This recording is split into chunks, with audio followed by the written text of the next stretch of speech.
Hero of the Rails, Little Golden Book.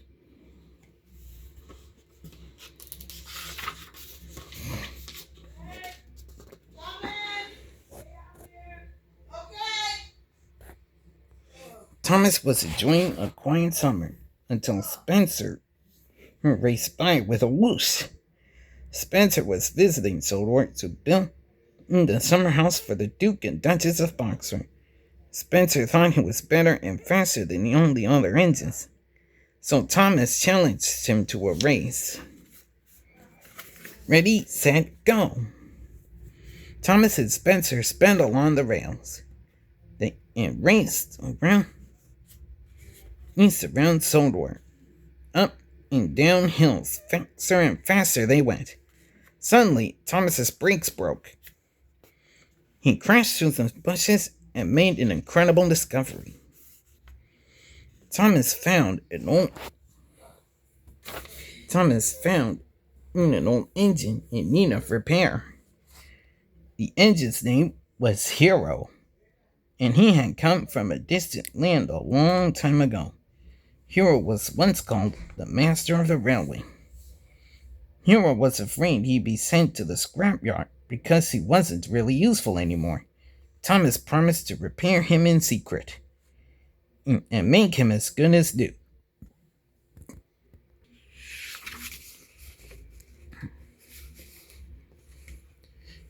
Thomas found some spare parts at the bustling steamworks. These will be good for Hero, Thomas peeped excitedly.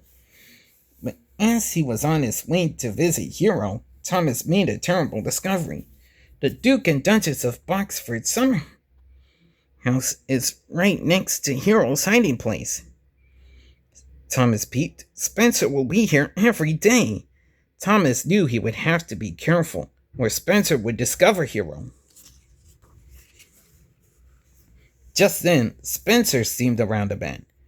I think you're up to something sneaky, he puffed. Thomas didn't answer. He just chuffed away nervously. Thomas couldn't do his work and repair Hero on his own. He needed help, so he went to Percy and told him everything. Of course I'll help, Percy peeped. What can I do?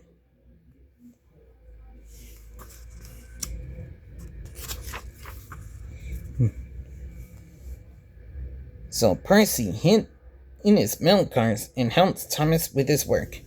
But the loads were too heavy for Percy.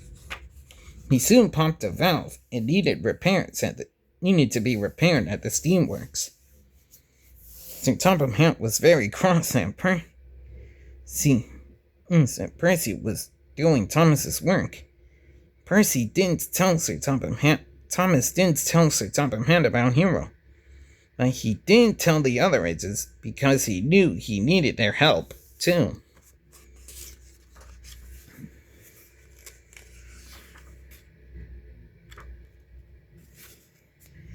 Spencer wanted to know Thomas's secret, so he followed him everywhere.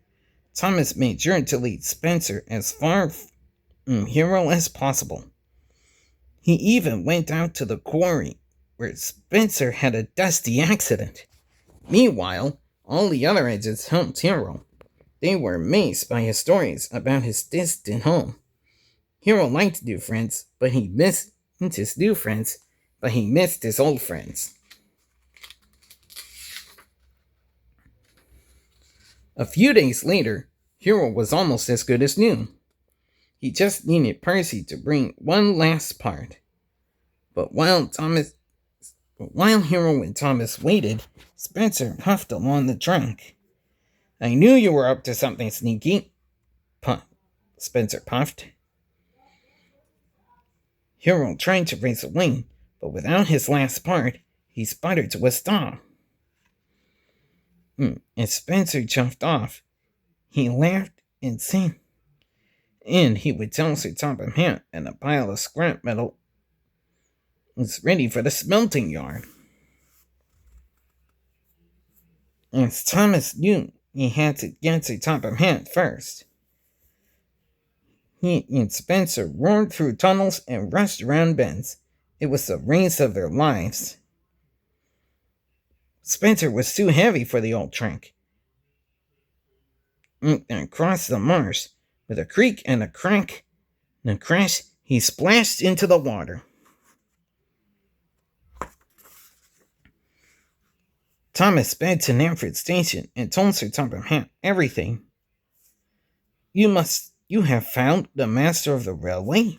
We must help Hero at once, Sir Topham Hatt explained. After a visit to the Sodor Steamworks, Hero was as good as new. Thomas and Percy couldn't believe. With their eyes, they blew their whistles happily.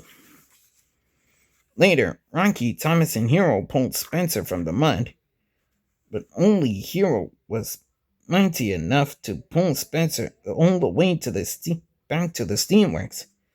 Spencer said he was sorry for me being so mean to everyone.